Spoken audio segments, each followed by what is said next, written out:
Passport করার সময় পাসপোর্টে কি কি কাগজপত্র লাগে এবং কি কি কাগজপত্রে ভুল থাকলে আপনি পাসপোর্টটি করতে পারবেন না, পাসপোর্টটি রিজেক্ট খাবে, সেই বিষয়ে আজকে বিস্তারিত এই ভিডিওতে আলোচনা করব। আশা করি এই ভিডিও দেখার পরে ডকুমেন্টস নিয়ে কোনো প্রবলেম আর হবে না পাসপোর্টের ক্ষেত্রে।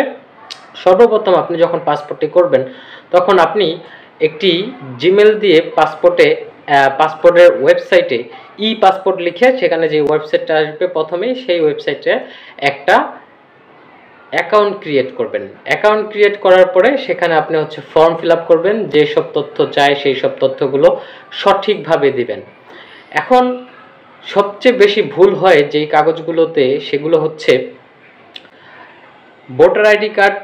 ধরেন আপনার ভোটার আইডি কার্ড আপনার মা বাবার ভোটার আইডি কার্ডের সাথে মিলছে না। আপনার ভোটার আইডি কার্ডে আপনার মা বাবার যেই নাম আছে আপনার মা বাবার ভোটার আইডি কার্ডে সেই নামটি নেই।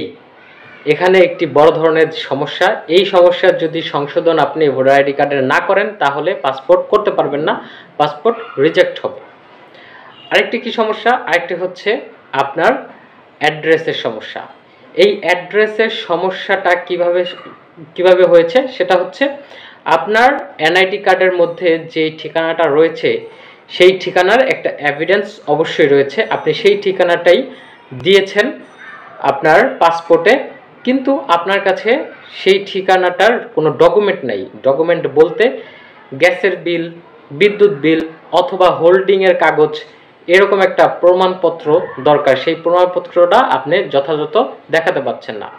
আরেকটা কি হয়, আপনি যখন অ্যাপ্লিকেশনটা ফিল আপ করবেন, অ্যাপ্লিকেশনের মধ্যে আপনি অ্যাড্রেস চেঞ্জ করেছেন, আপনার ভোটার আইডি কার্ডের মতো সেম টু সেম রাখেন নাই, অথবা আপনি প্রেজেন্ট অ্যাড্রেস দিয়েছেন, আপনার স্থায়ী অ্যাড্রেস আপনি অন্যরকম করে দিয়েছেন, কোনো সমস্যা নাই।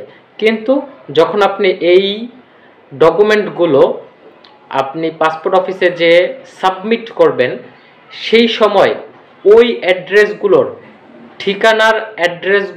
ঠিকানার ভ্যালিড ডকুমেন্ট দেখাতে হবে।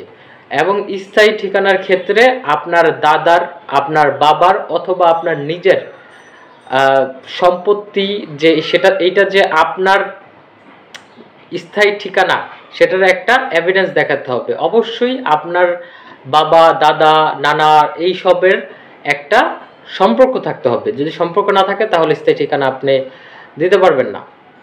এবং